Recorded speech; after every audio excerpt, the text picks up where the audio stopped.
20 ans après, partie 25. Chapitre 96. Comme quoi, avec une plume et une menace, on fait plus vite et mieux qu'avec l'épée et du dévouement. Suite. Anne d'Autriche jeta les yeux sur le traité que lui présentait d'Artagnan. « Je n'y vois, dit-elle, que des conditions générales. Les intérêts de M. de Conti, de M. de Beaufort, de M. de Bouillon, de M. d'Elbeuf et de M. le coadjuteur y sont établis. Mais les vôtres? Nous nous rendons justice, madame, tout en nous plaçant à notre hauteur. Nous avons pensé que nos noms n'étaient pas dignes de figurer près de ces grands noms.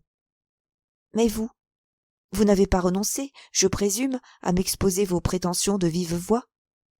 Je crois que vous êtes une grande et puissante reine, madame, et qu'il serait indigne de votre grandeur et de votre puissance de ne pas récompenser dignement les bras qui ramèneront son éminence à Saint-Germain.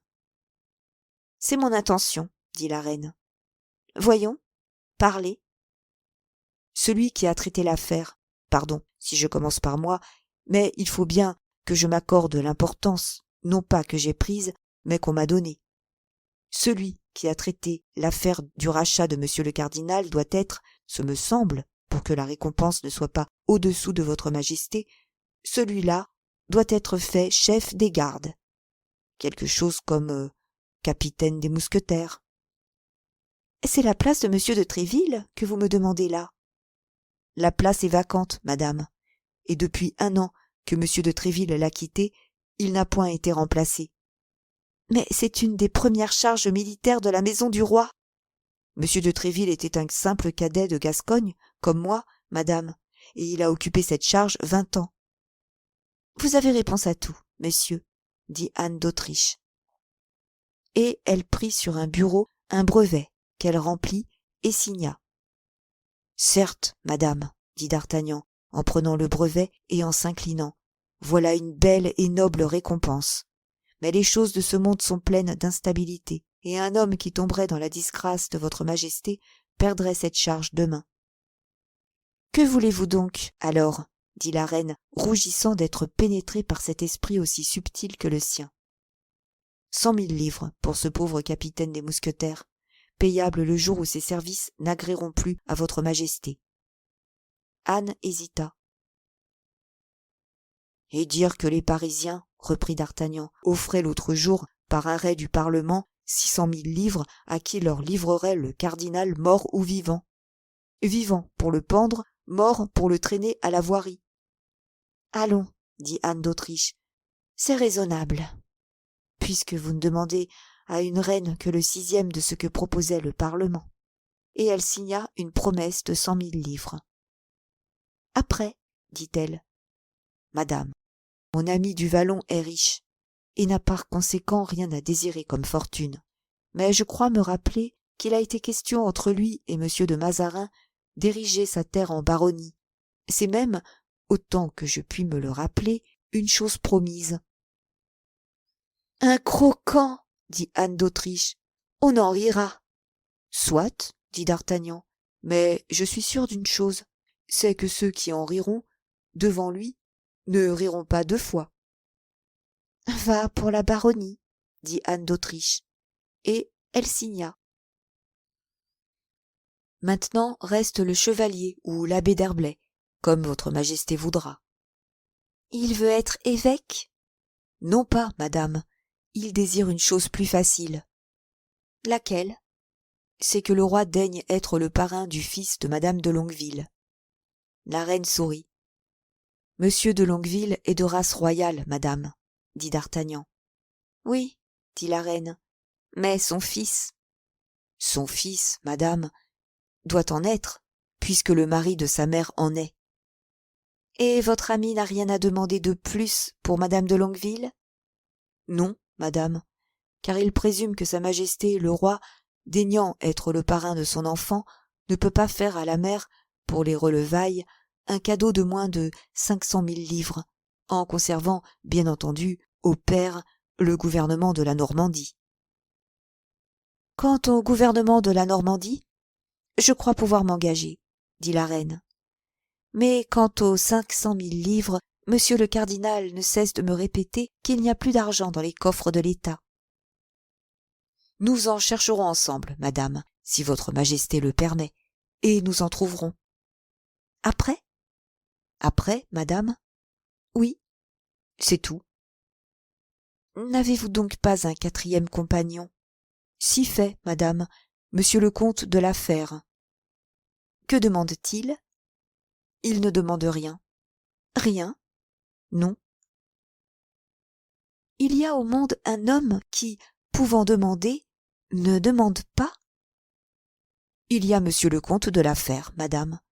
Monsieur le comte de la Fère n'est pas un homme. Qu'est-ce donc? Monsieur le comte de la Fère est un demi-dieu.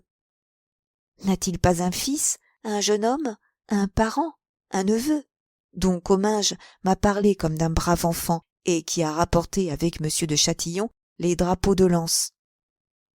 Il a, comme votre majesté le dit, un pupille qui s'appelle le vicomte de Bragelonne. Si on donnait à ce jeune homme un régiment, que dirait son tuteur? Peut-être accepterait-il. Peut-être? Oui, si votre majesté elle-même le priait d'accepter. Vous l'avez dit, monsieur, voilà un singulier homme. Eh bien, nous y réfléchirons, et nous le prierons peut-être. Êtes-vous content, monsieur? Oui, votre majesté. Mais il y a une chose que la reine n'a pas signée. Laquelle? Et cette chose est la plus importante. L'acquiescement au traité? Oui. À quoi bon? Je signe le traité demain. Il y a une chose que je crois pouvoir affirmer à votre majesté, dit d'Artagnan. C'est que si votre majesté ne signe pas cet acquiescement aujourd'hui, elle ne trouvera pas le temps de signer plus tard. Veuillez donc, je vous en supplie, écrire au bas de ce programme, tout entier de la main de monsieur de Mazarin, comme vous le voyez. Je consens à ratifier le traité proposé par les Parisiens. Anne était prise, elle ne pouvait reculer. Elle signa. Mais à peine eut-elle signé que l'orgueil éclata en elle comme une tempête et qu'elle se prit à pleurer. D'Artagnan tressaillit en voyant ses larmes. Dès ce temps, les reines pleuraient comme de simples femmes. Le Gascon secoua la tête. Ces larmes royales semblaient lui brûler le cœur. « Madame, dit-il en s'agenouillant, regardez le malheureux gentilhomme qui est à vos pieds. Il vous prie de croire que, sur un geste de votre majesté, tout lui serait possible.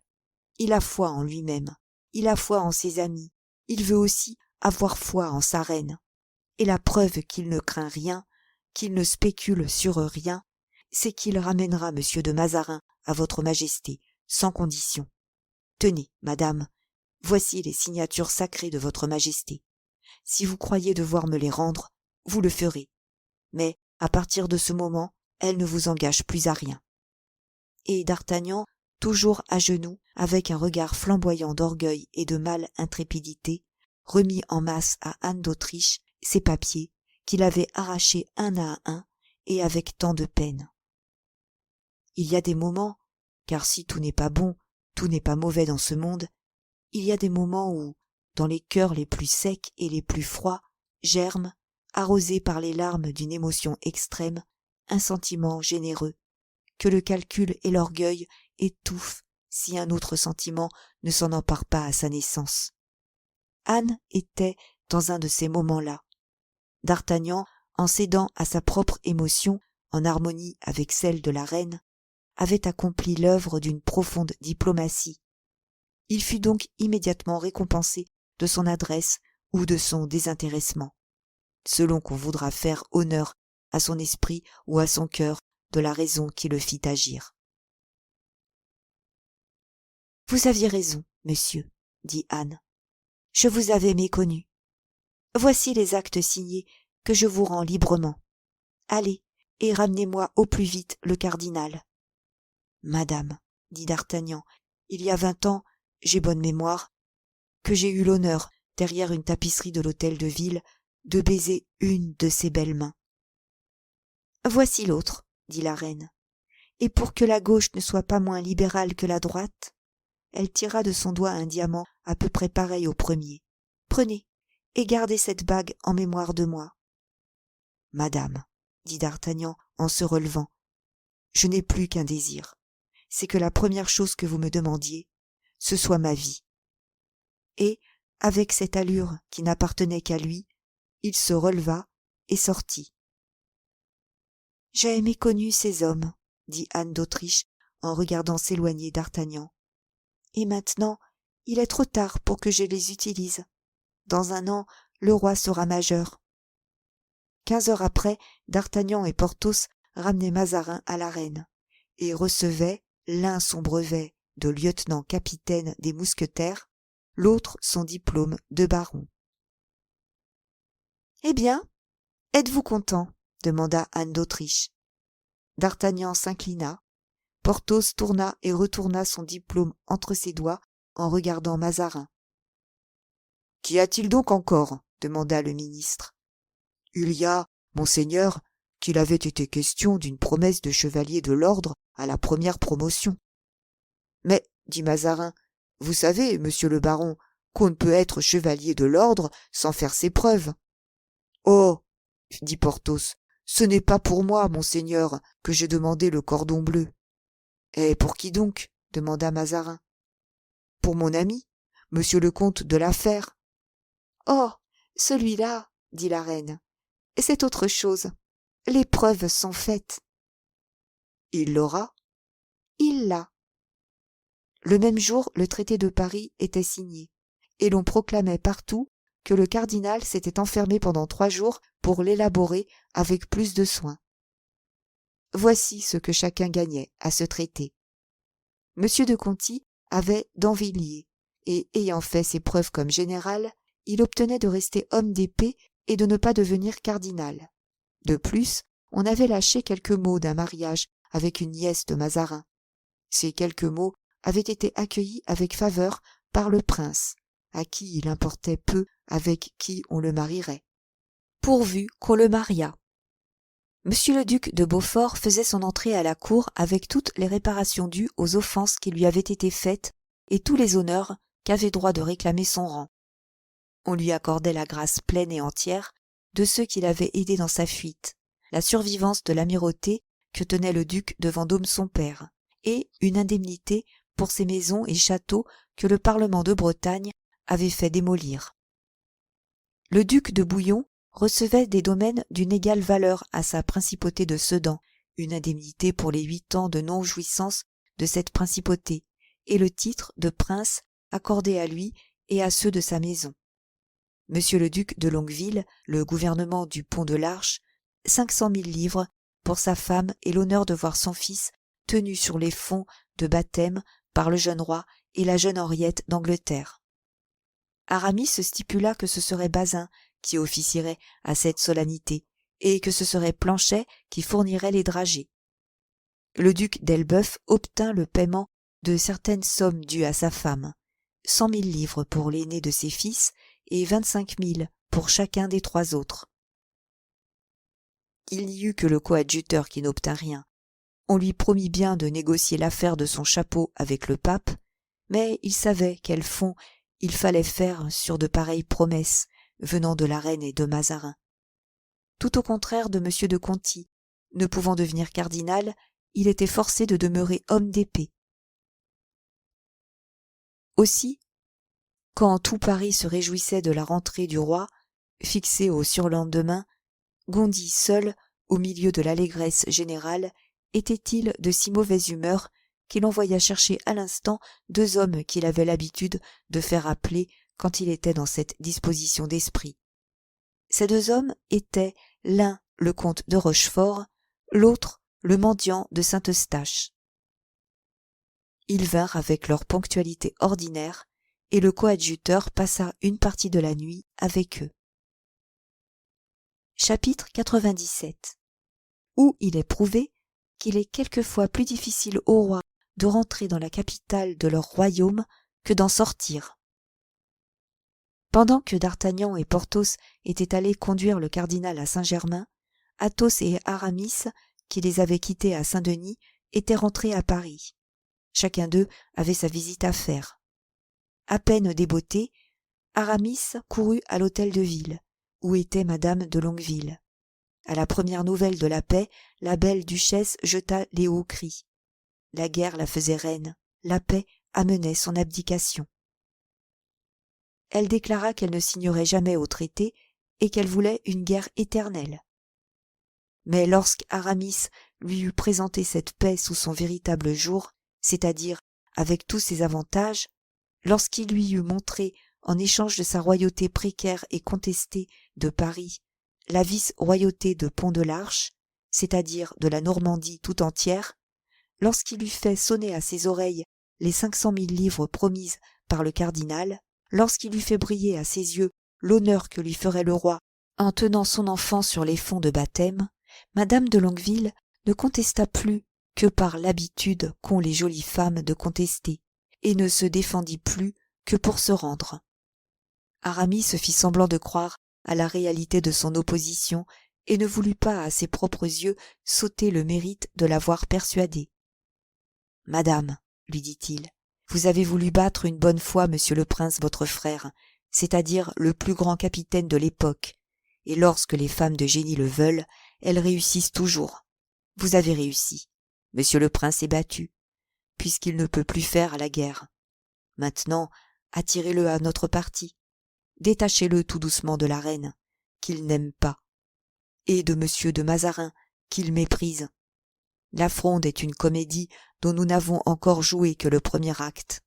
Attendons monsieur de Mazarin au dénouement, c'est-à-dire au jour où monsieur le prince, grâce à vous, sera tourné contre la cour. » Madame de Longueville fut persuadée.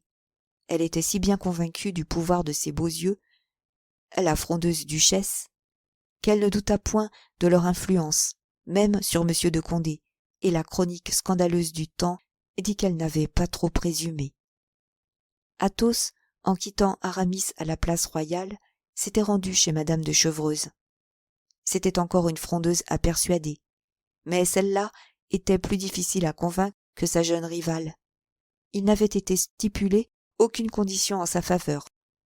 M. de Chevreuse n'était nommé gouverneur d'aucune province, et si la reine consentait à être marraine, ce ne pouvait être que de son petit-fils ou de sa petite-fille.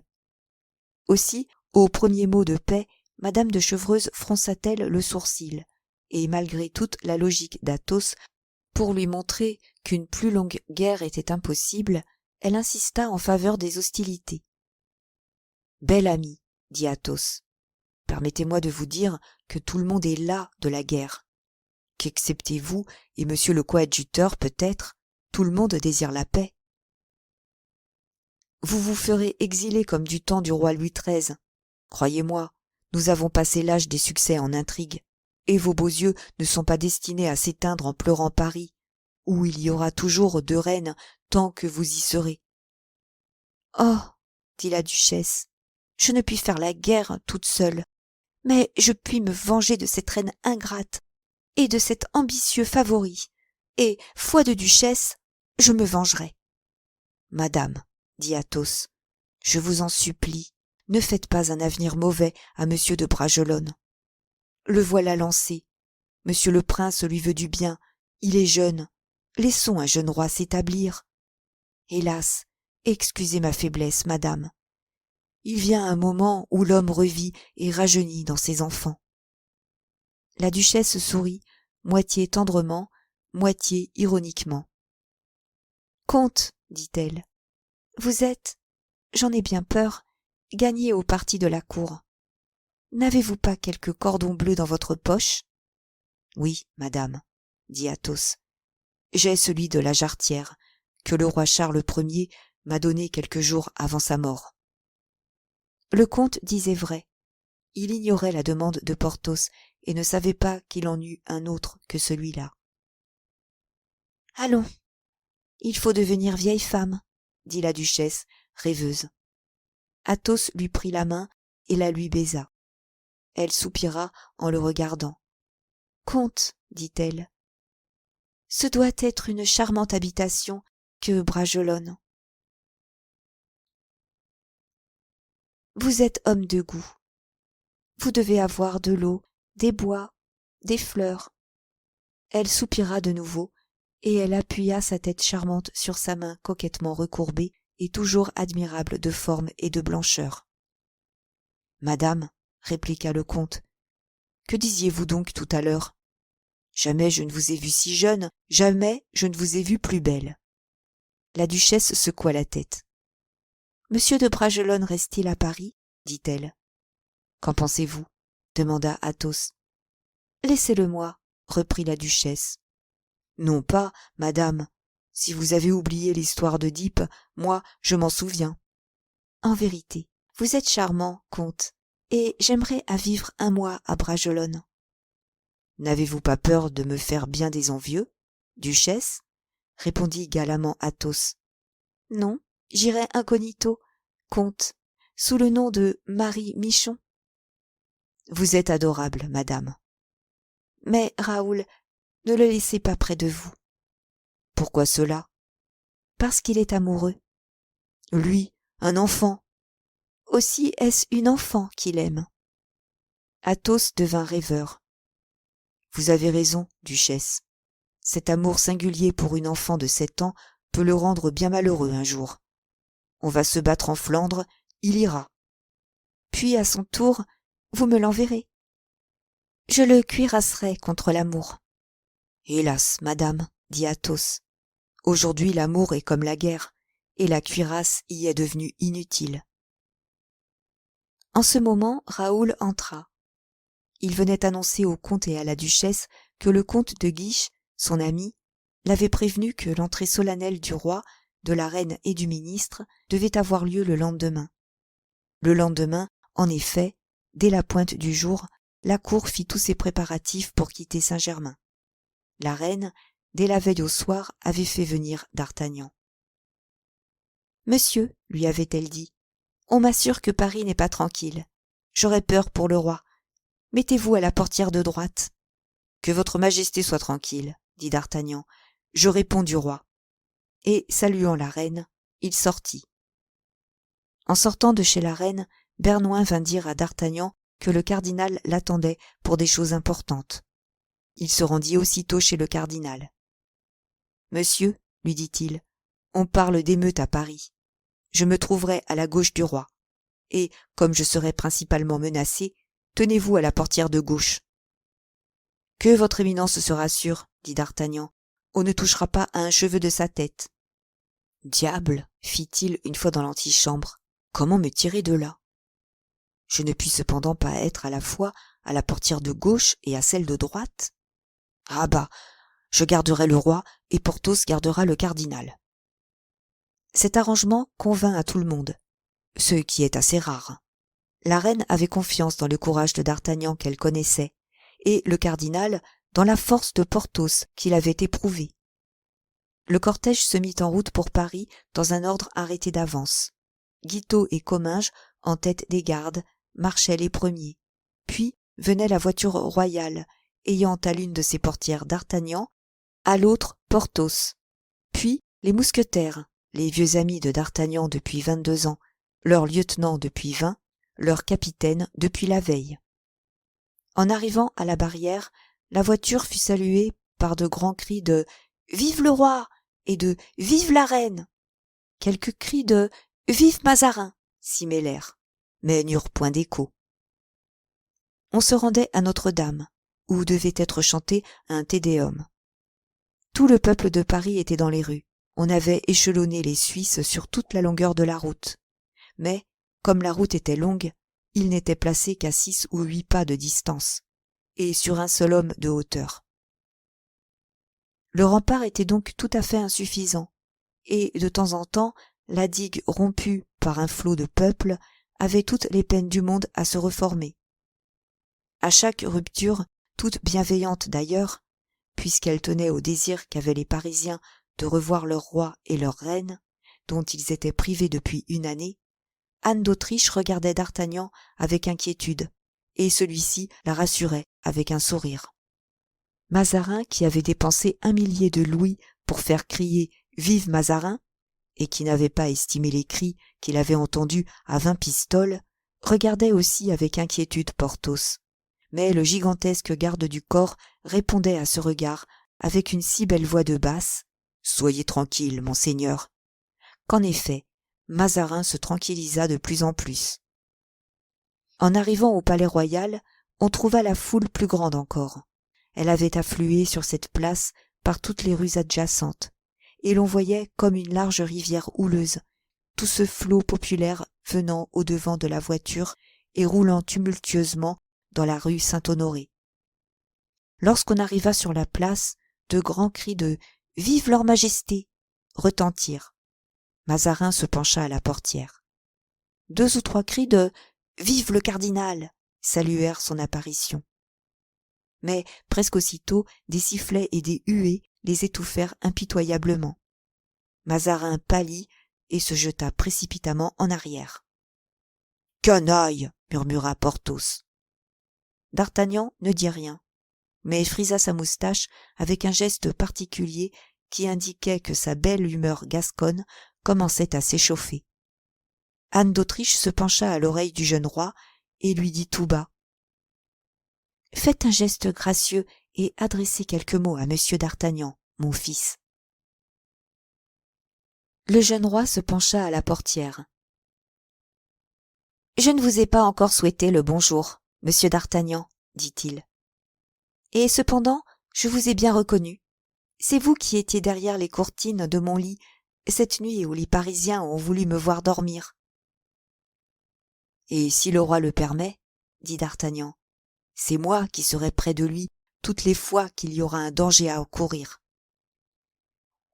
Monsieur, dit Mazarin à Porthos, que feriez-vous si toute la foule se ruait sur nous ? » ?»« J'en tuerais le plus que je pourrais, monseigneur, dit Porthos. »« Fit Mazarin, tout brave et tout vigoureux que vous êtes, vous ne pourriez pas tout tuer. »« C'est vrai, dit Porthos en se haussant sur ses étriers pour mieux découvrir les immensités de la foule. « C'est vrai, il y en a beaucoup. »« Je crois que j'aimerais mieux l'autre, dit Mazarin, et il se rejeta dans le fond du carrosse. La reine et son ministre avaient raison d'éprouver quelque inquiétude, du moins le dernier.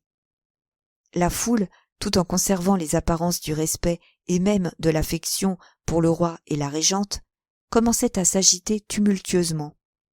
On entendait courir de ces rumeurs sourdes qui, quand elles rasent les flots, indiquent la tempête, et qui, lorsqu'elles rasent la multitude, présagent l'émeute.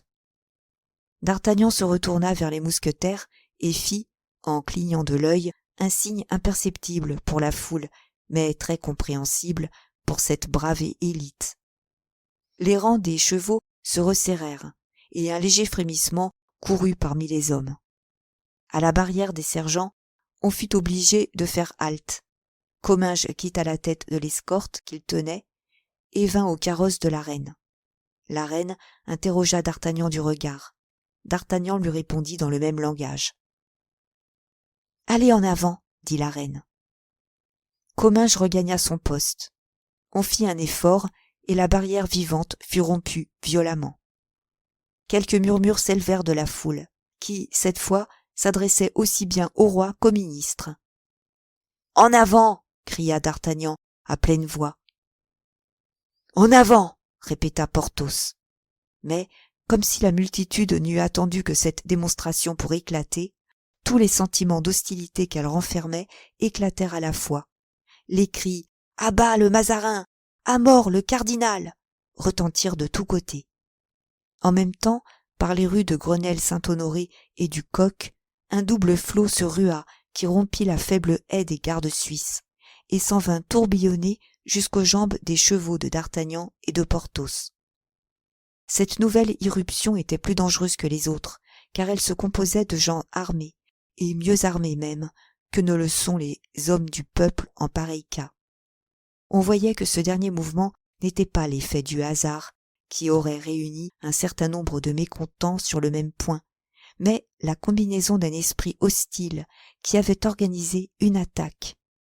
Ces 2 masses étaient conduites chacune par un chef, l'un qui semblait appartenir non pas au peuple, mais même à l'honorable corporation des mendiants, l'autre que, malgré son affectation à imiter les airs du peuple, il était facile de reconnaître pour un gentilhomme. Tous deux agissaient évidemment poussés par une même impulsion. Il y eut une vive secousse qui retentit jusque dans la voiture royale. Puis des milliers de cris, formant une vraie clameur, se firent entendre, entrecoupés de 2 ou 3 coups de feu. « À moi, les mousquetaires !» s'écria d'Artagnan. L'escorte se sépara en 2 files. L'une passa à droite du carrosse, l'autre à gauche. L'une vint au secours de d'Artagnan, l'autre de Porthos.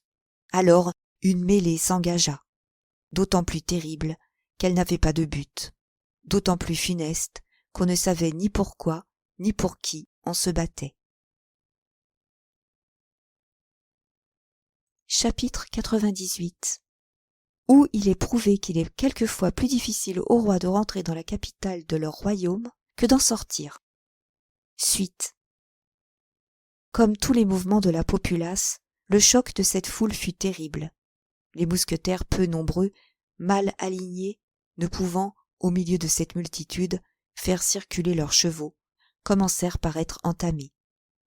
D'Artagnan avait voulu faire baisser les mantelets de la voiture, mais le jeune roi avait étendu le bras en disant « Non, monsieur d'Artagnan, je veux voir. »« Si votre majesté veut voir, dit d'Artagnan, eh bien, qu'elle regarde. » Et se retournant avec cette furie qui le rendait si terrible, d'Artagnan bondit vers le chef des émeutiers qui, un pistolet d'une main, une large épée de l'autre, essayait de se frayer un passage jusqu'à la portière, en luttant avec 2 mousquetaires. « Place, mordiou !» cria d'Artagnan. « Place !» À cette voix, l'homme au pistolet et à la large épée leva la tête.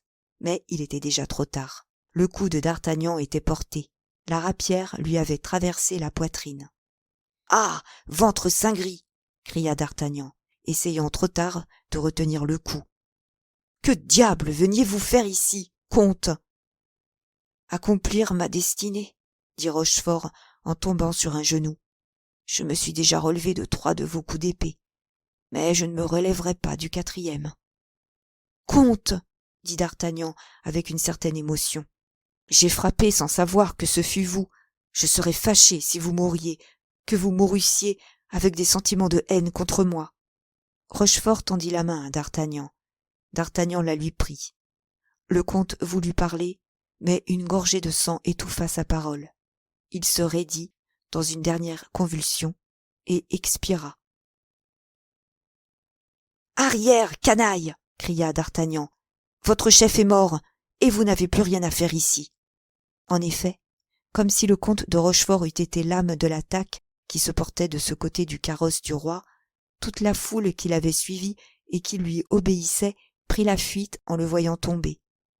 D'Artagnan poussa une charge avec une vingtaine de mousquetaires dans la rue du Coq, et cette partie de l'émeute disparut comme une fumée, en s'éparpillant sur la place de Saint-Germain-l'Auxerrois et en se dirigeant vers les quais.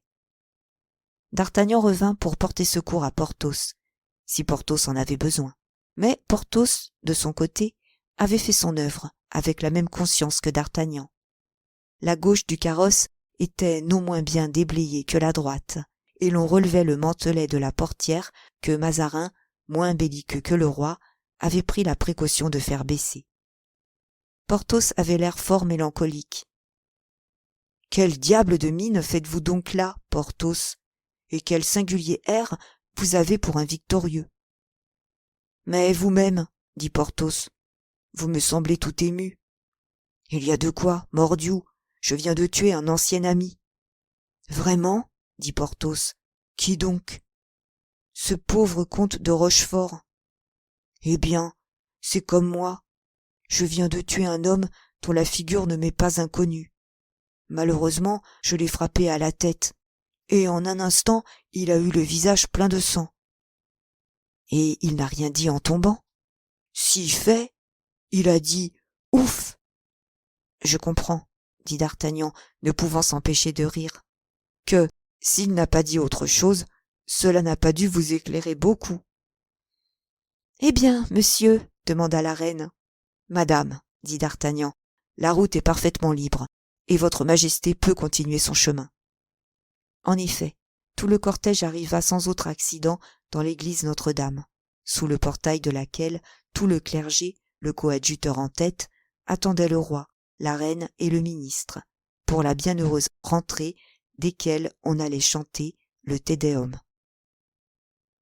Pendant le service et vers le moment où il tirait à sa fin, un gamin tout effaré entra dans l'église, courut à la sacristie, s'habilla rapidement en enfant de chœur et, fendant, grâce au respectable uniforme dont il venait de se couvrir, la foule qui encombrait le temple, il s'approcha de Bazin qui, revêtu de sa robe bleue et sa baleine garnie d'argent à la main, se tenait gravement placé en face du Suisse à l'entrée du chœur. Bazin sentit qu'on le tirait par sa manche. Il abaissa vers la terre ses yeux béatement levés vers le ciel et reconnut Friquet. « Eh bien, drôle, qu'y a-t-il? Que vous osez me déranger dans l'exercice de mes fonctions ?» demanda le bedeau. « Il y a, monsieur Bazin, dit Friquet, que monsieur Maillard, vous savez bien, le donneur d'eau bénite à Saint-Eustache. »« Oui, après. »« Eh bien, il a reçu dans la bagarre un coup d'épée sur la tête.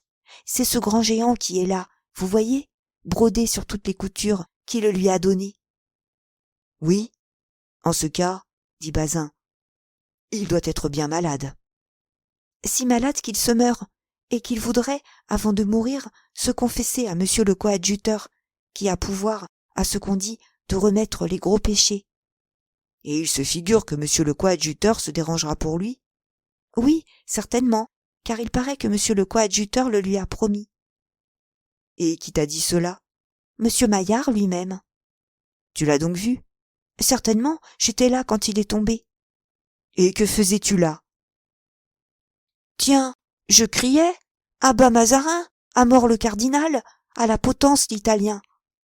N'est-ce pas cela que vous m'aviez dit de crier ? » ?»« Veux-tu te taire, petit drôle ? » dit Bazin en regardant avec inquiétude autour de lui. De sorte qu'il m'a dit, ce pauvre Maillard, va chercher monsieur le coadjuteur, Friquet, et si tu me l'amènes, je te fais mon héritier. Dites donc, père Bazin, l'héritier de monsieur Maillard, le donneur d'eau bénite à Saint-Eustache. Hein ? Je n'ai plus qu'à me croiser les bras.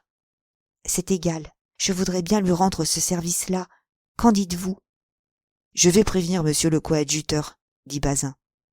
En effet, il s'approcha respectueusement et lentement du prélat, lui dit à l'oreille quelques mots, auxquels celui-ci répondit par un signe affirmatif, et revenant du même pas qu'il était allé.